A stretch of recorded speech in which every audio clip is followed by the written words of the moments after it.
श्री अनंत पद्मनाभ पांडे मणिलेख वरान साध तीर्थ दिल एनिक अतियाय संतोष मुंडा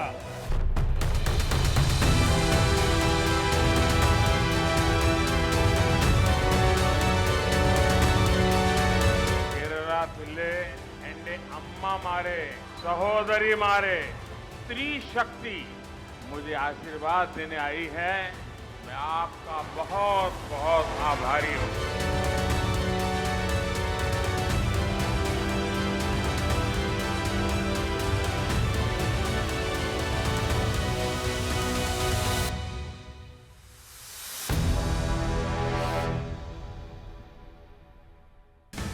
കേരളവും ഗുജറാത്തും തമ്മിൽ എത്ര ദൂരമുണ്ട്?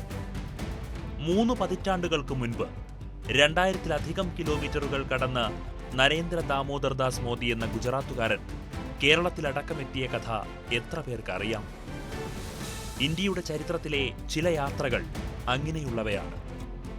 വാർത്താ തലക്കെട്ടുകളാകാത്ത ചില സന്ദർശനങ്ങൾ, ബന്ധങ്ങൾ, കൂടിക്കാഴ്ചകൾ, പേരറിയാത്തവരോടൊപ്പം ചെലവഴിച്ച സമയം, ദീർഘ സംഭാഷണങ്ങൾ, ഒരു സാധാരണക്കാരനായ മനുഷ്യനെ ലോക നേതാവാക്കിയതിന് പിന്നിൽ ഇത്തരം സന്ദർശനങ്ങളും കൂടിക്കാഴ്ചകളും നിർണായക പങ്കുവഹിച്ചിരുന്നിരിക്കാം. നരേന്ദ്രമോദിക്ക് കേരളം അത്തരമൊരു അധ്യായമായിരുന്നു.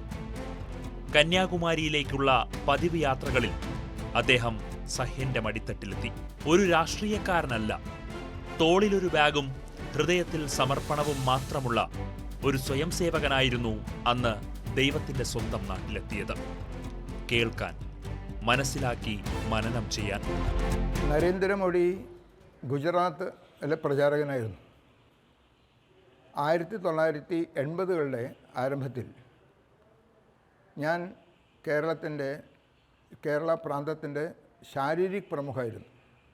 അതേ സമയത്ത് തന്നെ അദ്ദേഹം ഗുജറാത്തിൻ്റെ ശാരീരിക് പ്രമുഖമായിട്ടുണ്ടായിരുന്നു. അതുകൊണ്ട് മിക്കവാറും എല്ലാ വർഷവും ഈ ശാരീരിക് വർഗ് അഖില ഭാരതീയ അടിസ്ഥാനത്തിൽ പരിശീലനങ്ങൾ എല്ലാ സംസ്ഥാനത്തിൻ്റെയും ഈ പ്രാന്ത ശാരീരിക പ്രമുഖന്മാർ ഒരുമിച്ച് കൂടുന്ന സമയത്ത് നമ്മൾ മിക്കവാറും കുറേ വർഷങ്ങൾ തുടർച്ചയായിട്ട് ഒരുമിച്ച് കാണാറുണ്ടായിരുന്നു. സ്വാഭാവികമായിട്ടും സംസ്ഥാനങ്ങളിൽ നിന്ന് വിവിധ സംസ്ഥാനങ്ങളിൽ തടയപ്പെട്ട ആളുകളൊക്കെ വ്യക്തിപരമായിട്ട് വളരെ നല്ല പോലുള്ളൊരു ബന്ധം മിക്കവാറും എല്ലാ ശാരീരിക പ്രമുഖന്മാരായിട്ടും ഉണ്ടാവും. ആ നിലയ്ക്ക് നരേന്ദ്രമോദിജിയായിട്ടും നല്ലപോലെ ബന്ധമുണ്ടായിരുന്നു. കന്യാകുമാരിയിൽ നിന്നും മുരളി മനോഹർ ജോഷിയുടെ നേതൃത്വത്തിൽ കാശ്മീരിലേക്ക് ഒരു യാത്ര നടത്തിയിരുന്നു. നമ്മുടെ അന്നത്തെ സർസംഘചാലകനായിരുന്ന സുദർശൻജി അദ്ദേഹം കേരളത്തിൽ ഉണ്ടായിരുന്നു. സുദർശൻജി ആ പരിപാടിയിൽ പങ്കെടുക്കാനായി പോയി. ആ സന്ദർഭത്തിലാണ് അദ്ദേഹം ജനസംഘത്തിൽ പോയി കഴിഞ്ഞ ശേഷം പിന്നീട് നമുക്ക് കാണാനുള്ള സന്ദർഭം ഉണ്ടായത്. അങ്ങനെ അത് കഴിഞ്ഞ് അദ്ദേഹം ഗുജറാത്തിൻ്റെ മുഖ്യമന്ത്രി ആയിരിക്കുന്ന സമയത്ത് ചെന്നൈയിൽ, എൻ്റെ കേന്ദ്രം ചെന്നൈയിലായിരുന്നു. ഞാൻ ചെന്നൈയിലെ കേന്ദ്രമാക്കിയും കൊണ്ട് ദക്ഷിണ ക്ഷേത്രത്തിൻ്റെ ക്ഷേത്ര പ്രചാരക നിലയ്ക്ക് പ്രവർത്തിക്കുകയായിരുന്നു. ആ സമയത്ത് അദ്ദേഹം ഒരു പരിപാടിയിൽ പങ്കെടുക്കാനായിട്ട് അവിടെ വന്നു. വളരെ കാലങ്ങൾക്ക് ശേഷം അദ്ദേഹം ഗുജറാത്തിൻ്റെ മുഖ്യമന്ത്രി ആയിരിക്കുന്ന സമയത്ത് ആ പരിപാടിക്ക് വന്ന സമയത്താണ് പിന്നീട് കണ്ട് സംസാരിക്കാനായിട്ട് വന്നത്.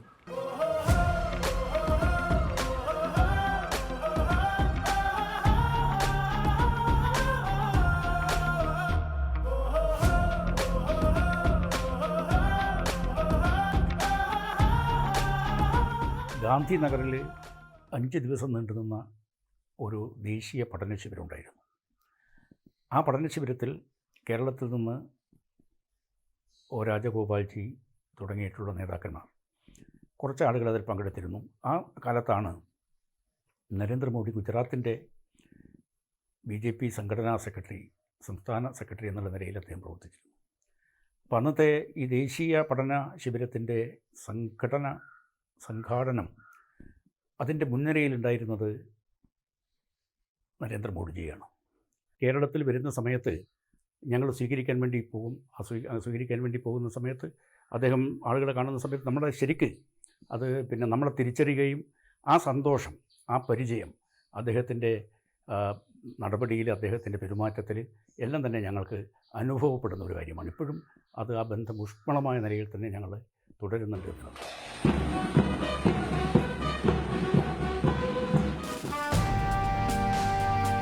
ദക്ഷിണേന്ത്യൻ സംസ്ഥാനങ്ങളിൽ രാഷ്ട്രീയ സ്വയംസേവക സംഘം അതിന്റെ അടിത്തറ പാകുന്ന സമയത്താണ് മോദി കേരളത്തിലെത്തിയത്. ചുമതല വളരെ ലളിതം, അതേസമയം സുപ്രധാനവും. കൃത്യമായ അച്ചടക്കവും വിനയവും ആഴത്തിലുള്ള ജിജ്ഞാസയുമുള്ള ആ ചെറുപ്പക്കാരനുമായി ഇടപഴകിയവർ ആ വ്യക്തിത്വത്തെ മറന്നില്ല. ഞാൻ ആദ്യമായിട്ട് കാണുന്നത് 1978 അന്നൊരു യുവാവാണ്, സുമുഖനാണ്, ക്ലീൻ ഷേവനാണ്, RSSൻ്റെ വിഭാഗ പ്രചാരകനായിരുന്നു. ഒരു 3 മാസക്കാലം ഞങ്ങൾ ഒന്നിച്ച് പ്രവർത്തിച്ചു.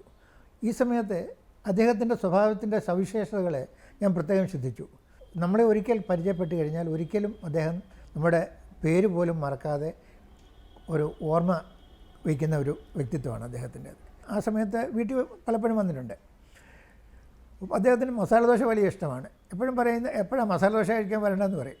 അതുപോലെ അദ്ദേഹത്തിന് ഭക്ഷണത്തെക്കുറിച്ച് പ്രത്യേക താല്പര്യങ്ങളൊന്നുമില്ല. പക്ഷേ സൗത്ത് ഇന്ത്യൻ ഫുഡ്, അതായത് കേരള ഭക്ഷണം അദ്ദേഹത്തിന് വലിയ ഇഷ്ടമാണ്.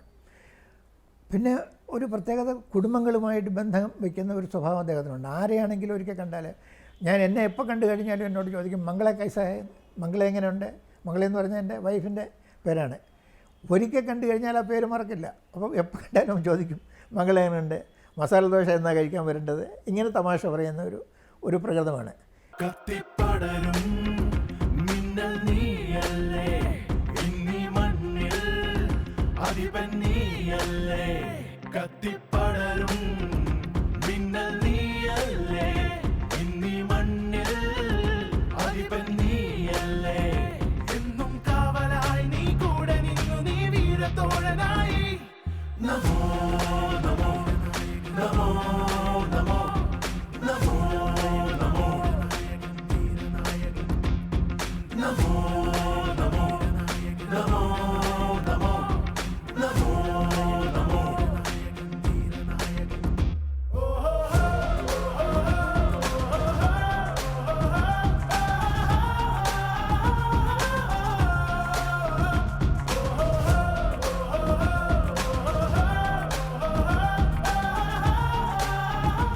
ഞാനേതാണ്ട് 35 വർഷം മുമ്പാണ് അദ്ദേഹത്തെ ആദ്യമായിട്ട് കാണുന്നത്. 91 നവംബറിലാണെന്ന് തോന്നുന്നു. ഒരു ദിവസം 12 മണി, ഉച്ചക്ക് 12 മണിക്ക് മൂന്തണ്ടൻ വിളിക്കുന്നു, PP മൂന്തൻ. അദ്ദേഹം വിളിച്ചിട്ട് കുഞ്ഞിക്കണ്ണൻ തിരുവനന്തപുരത്തുണ്ടോ എന്ന് ചോദിച്ചു. ഞാൻ പറഞ്ഞു ഉണ്ടെന്ന് പറഞ്ഞു. അങ്ങനെയാണെങ്കിൽ ഉച്ചക്ക് ഒരാളും കൂടി ഉണ്ട് ഭക്ഷണം കഴിക്കാൻ എന്ന് പറഞ്ഞു. അന്ന് വാടക വീട്ടിലാണ് താമസിക്കുന്ന സ്ഥലം പുളിമൂടിൽ, തിരുവനന്തപുരത്ത് പുളിമൂട് ലാണ്. അതിനെന്താ വന്നോട്ടെ എന്ന് പറഞ്ഞു. അപ്പോൾ ഗുജറാത്തുകാരനാണെന്ന് പറഞ്ഞു. അപ്പോൾ ഞാനൊന്ന് അമ്പരുന്നു, കാരണം ഗുജറാത്ത് ഭാഷ എനിക്കറിയില്ല. ഗുജറാത്തിലെ ഒരാൾ വരുന്നു എന്ന് പറഞ്ഞപ്പോൾ തന്നെ എനിക്കൊരു അമ്പരപ്പ്. ഞാനെന്നിട്ട് ഭാര്യയെ വിളിച്ചു. അപ്പോൾ മൂന്നേട്ടൻ തന്നെ പേര് പറഞ്ഞു, നരേന്ദ്രമോദി എന്നാണ് പേര് എന്ന് പറഞ്ഞു. അപ്പോൾ എങ്ങനെ വരും എന്ന് ചോദിച്ച സമയത്ത് അതൊക്കെ എത്തിക്കൊള്ളാം, അവരെ എത്തിക്കൊള്ളും എന്ന് പറഞ്ഞു. അപ്പോൾ 1-1.5 മണിയാകുമ്പോഴേക്ക് രാജേട്ടനും രാജഗോപാൽ രാജേട്ടൻ്റെ ഒന്നിച്ച് ഇദ്ദേഹം വന്നു. ഭക്ഷണം ഉണ്ടാക്കി. നരേന്ദ്രമോദിയും രാജേട്ടനും പറഞ്ഞു, ഭക്ഷണം നന്നായി കേട്ടോ എന്ന്. തിരുവനന്തപുരത്തുനിന്ന് എൻ്റെ വീട്ടിൽ നിന്ന് മാത്രമേ ഭക്ഷണം കഴിച്ചിട്ടുള്ളൂ എന്നാണ് എനിക്ക് ഓർമ്മ. ആ ഒരു അഹങ്കാരം എനിക്ക് ഇപ്പോഴുണ്ട്.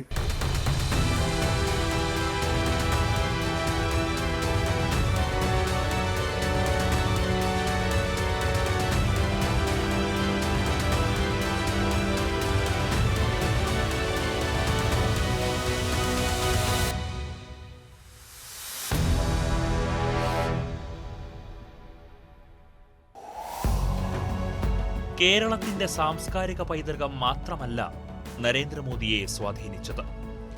പി പരമേശ്വരനെ പോലെയുള്ള കേരളത്തിന്റെ ദേശീയവാദ സംവാദത്തെ രൂപപ്പെടുത്തിയ ബൗദ്ധിക ശ്രേഷ്ഠന്മാർ യുവപ്രചാരകനായ നരേന്ദ്രമോദിയിൽ ശാശ്വതമായ ഒരു മുദ്ര പതിപ്പിച്ചു. വിജയത്തിൻ പാതയിൽ മുന്നേറി നാം വികസന പോരാട്ടമായി പലനാളായി ചുവടേന്തും ജനനായക നാടിനാവേശമായി നീ ഇറങ്ങി വന്ന കടലായി എന്നും ഉയർന്നിടുന്നു തനിയെ ഇന്നേ ലോക നെറുകയിൽ പ്രൗഢിയോടെ നാം ഒന്നു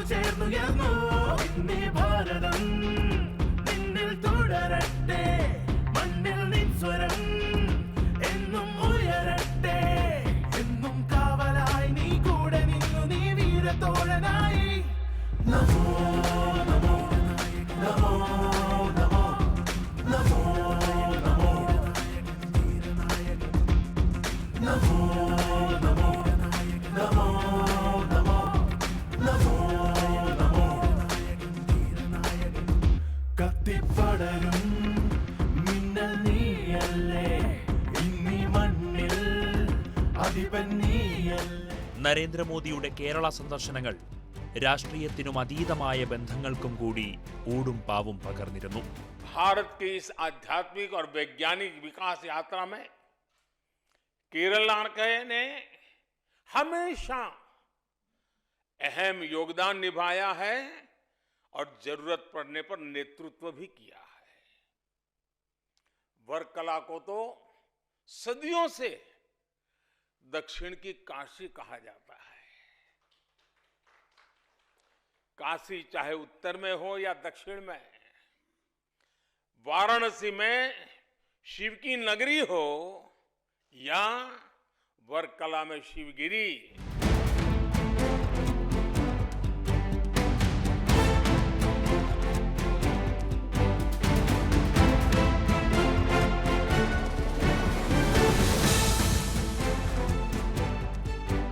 ബഹുമാനപ്പെട്ട ഇന്ത്യൻ പ്രധാനമന്ത്രി ശ്രീ നരേന്ദ്ര മോദിജി ശിവഗിരിയോടും ശ്രീനാരായണ ഗുരുദേവനോടും കാണിക്കുന്ന ആഭിമുഖ്യം എത്ര വലുതാണ് എന്ന് എത്ര പറഞ്ഞാലും തീരുകയില്ല. അദ്ദേഹം ആദ്യമായി ശിവഗിരിയിൽ വരുന്നത് ഗുജറാത്ത് മുഖ്യമന്ത്രിയായിരിക്കുന്ന അവസരത്തിൽ 2013 ലോകത്തെ മുഴുവൻ ഒന്നായി കണ്ടുകൊണ്ടുള്ള ഗുരുവിൻ്റെ വിശ്വദർശനം അതിൽ അഭിമാനം കൊള്ളുകയും അതിൻ്റെ സാഫല്യതയ്ക്ക് വേണ്ടി പ്രവർത്തിക്കുകയും ചെയ്യുന്ന മഹാനാണ് നമ്മുടെ പ്രധാനമന്ത്രി.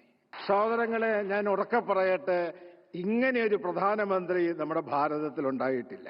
തുല്യമായി ഭേദചിന്തകൾക്ക് അതീതമായി അധസ്ഥിത പിന്നോക്ക ജനവിഭാഗങ്ങളെ സ്നേഹിച്ചുകൊണ്ടും എല്ലാവിധമായ മതഭേദങ്ങൾക്കും അപ്പുറത്ത് രാജ്യത്തെ കണ്ടുകൊണ്ട് രാജ്യത്തിൻ്റെ പുരോഗതിയാണ് ഏറ്റവും വലുത് എന്ന് മനസ്സിലാക്കിക്കൊണ്ട് അതനുസരിച്ച് പ്രവർത്തിക്കുന്ന മഹാനായ ഒരു പ്രധാനമന്ത്രിയാണ് ഇന്ന് നമുക്ക് ഭാരതത്തിനുള്ളത്.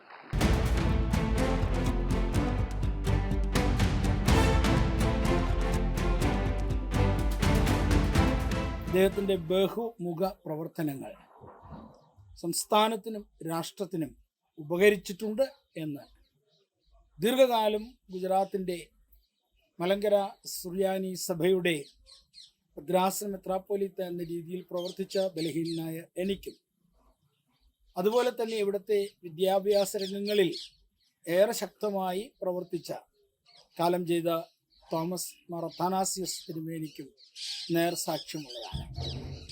അദ്ദേഹത്തിൻ്റെ ആദ്യത്തെ സത്യപ്രതിജ്ഞാ ചടങ്ങിൽ ഞങ്ങൾ രണ്ടുപേർക്കും പ്രത്യേകമായി ക്ഷണം ലഭിക്കുകയും രാഷ്ട്രപതി ഭവനിൽ വെച്ച് ആ സത്യപ്രതിജ്ഞയിൽ പങ്കെടുക്കുകയും അദ്ദേഹത്തിന് എല്ലാ ആരോഗ്യ സൗഭാഗ്യങ്ങളും വാഗ്ദാനം ചെയ്യുവാൻ ആശംസിക്കുവാൻ സാധിച്ചിട്ടുള്ളതും ഈ സമയത്ത് ഓർക്കുകയാണ്. അദ്ദേഹത്തിൻ്റെ വലിയ ദർശനങ്ങൾ ഭാരതത്തിന് മാത്രമല്ല ലോകത്തിന് തന്നെ വലിയ സംഭാവനകൾ നൽകിയിട്ടുണ്ട് എന്നുള്ളത് അവിതർക്കിതമാണ്.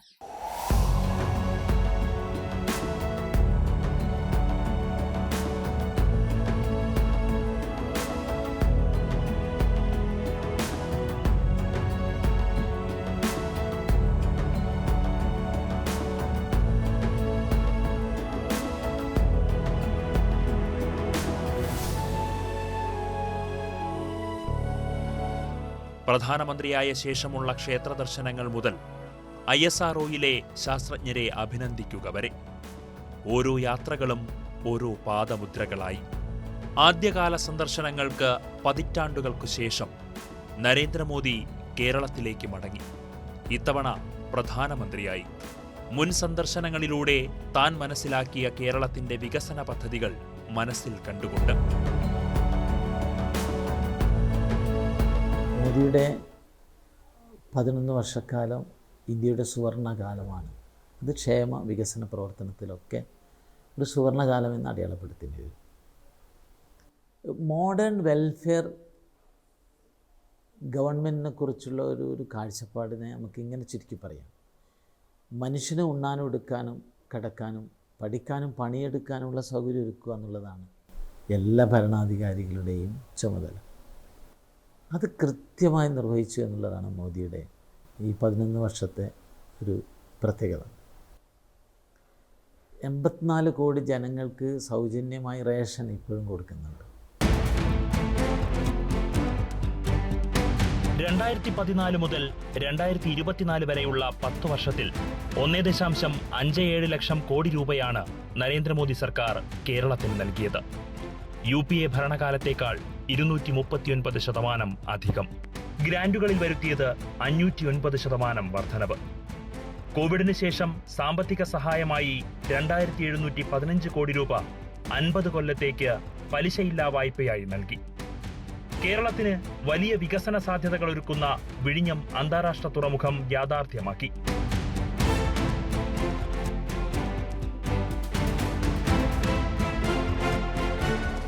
കൊച്ചിയിലെ അന്താരാഷ്ട്ര cruise terminal, Kochi metro, water metro, 64,000 കോടിയുടെ ദേശീയപാത വികസനം തുടങ്ങിയവയെല്ലാം പ്രധാനമന്ത്രി കേരളത്തിന് നൽകിയ സമ്മാനങ്ങളാണ്. റെയിൽ വികസനത്തിന് നൽകിയത് കോടികളുടെ ഫണ്ട്. പ്രതിവർഷം 372 കോടി കിട്ടിയിരുന്ന ഫണ്ട് 3000 കോടിക്ക് മുകളിലേക്ക് കൂട്ടി. അമൃത് ഭാരത് പദ്ധതിയിൽ ഉൾപ്പെടുത്തി റെയിൽവേ സ്റ്റേഷനുകൾ അന്താരാഷ്ട്ര നിലവാരത്തിലേക്ക് ഉയർത്തുന്നു.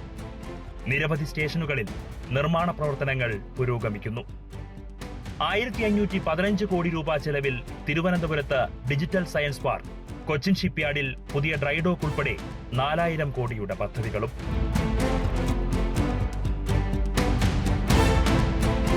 കേരളത്തിൽ നടക്കുന്ന വികസനം ഇത് നമ്മൾ നോക്കുമ്പോൾ ഹൈവേ ആണോ, റെയിൽവേ ആണോ, അടിസ്ഥാന സൗകര്യങ്ങളാണോ, എല്ലാം ചെയ്യുന്നത് നരേന്ദ്രമോദിജിയുടെ സർക്കാരാണ്.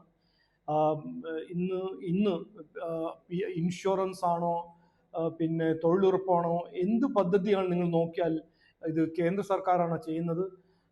പക്ഷേ ഇവിടെ രാഷ്ട്രീയ കാരണം പറഞ്ഞ് അതിനെല്ലാം ചവിട്ടി വെച്ച് ഇവിടെ ഒരു വികസനമില്ലായ്മൻ്റെ ഒരു സംവിധാനത്തിൽ നമ്മൾ കാണുന്നത്, ആശാ വർക്കേഴ്സിന് ശമ്പളം വർദ്ധിക്കാൻ സർക്കാരിന് കാശില്ല, കേരള സർക്കാരിന് കാശില്ല.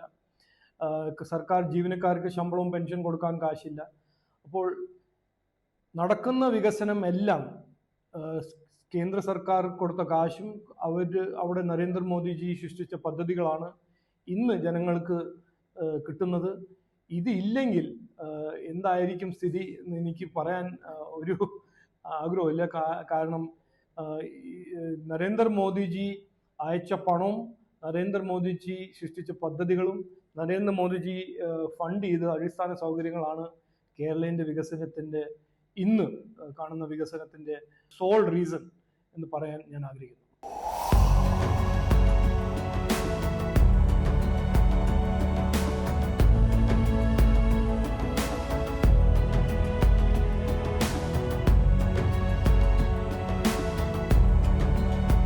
ഭാരതത്തിന്റെ ബഹുമാനപ്പെട്ട പ്രധാനമന്ത്രി ശ്രീ നരേന്ദ്രമോദിയുടെ 75ാം ജന്മദിനം ആഘോഷിക്കുന്ന ഈ അവസരത്തിൽ അദ്ദേഹത്തിന് എല്ലാ ആയുരാരോഗ്യ സൗഖ്യങ്ങളും നന്മകളും നേരുന്നു. എല്ലാ രംഗത്തും മുന്നോട്ട് കുതിക്കുന്ന വികസിത ഭാരതം പടുത്തുയർത്തുന്നതിലും ഭാരതത്തിന്റെ യശസ് ലോകമെങ്ങും ഉയർത്തുന്നതിലും ശ്രീ മോദിജി വഹിച്ചിട്ടുള്ള പങ്ക് നിസ്തുലമാണ്. തുടർന്ന് ഏറെക്കാലം ഭാരതത്തെയും ഭാരത ജനതയും ലോകത്തെയും സേവിക്കാൻ മോദിജി കഴിയട്ടെ എന്ന് പരമാത്മാവിൽ സമർപ്പിക്കുന്നു. കൃപ മോദിജി അനുഗ്രഹിക്കട്ടെ.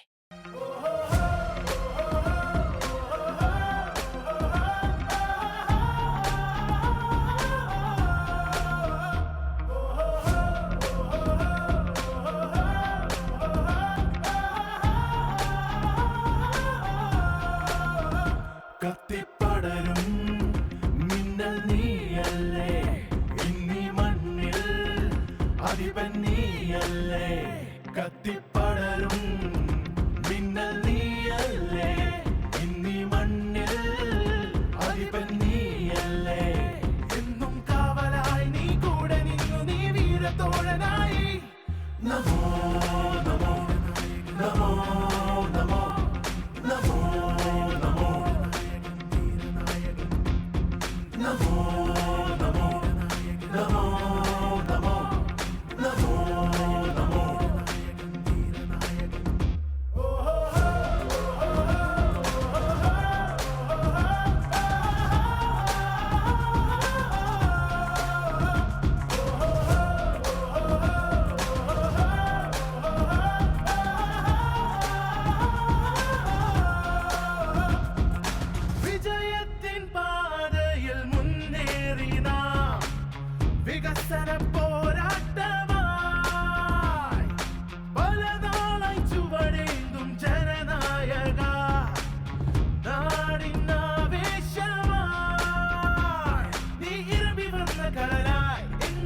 ഉയർന്നിടുന്നു തനിയെ. ഇന്നീ ലോകനെറുകയിൽ പ്രൗഢിയോടെ നാം ഒന്നു ചേർന്നുയർന്നു. ഇന്നീ ഭാരതം നിന്നിൽ തുടരട്ടെ, മണ്ണിൽ നിൻ സ്വരം എന്നും ഉയരട്ടെ. എന്നും കാവലായി നീ കൂടെ നിന്നു, നീ വീരത്തോഴനായി. നമോ നമോ നമോ നമോ നമോ നമോ നമോ നമോ നമോ നമോ നമോ നമോ. കത്തിപ്പടരും മിന്നൽ നീയല്ലേ, ഇന്നീ മണ്ണിൽ അധിപൻ നീയല്ലേ. കത്തിപ്പടരും മിന്നൽ നീയല്ലേ, ഇന്നീ മണ്ണിൽ അധിപൻ നീ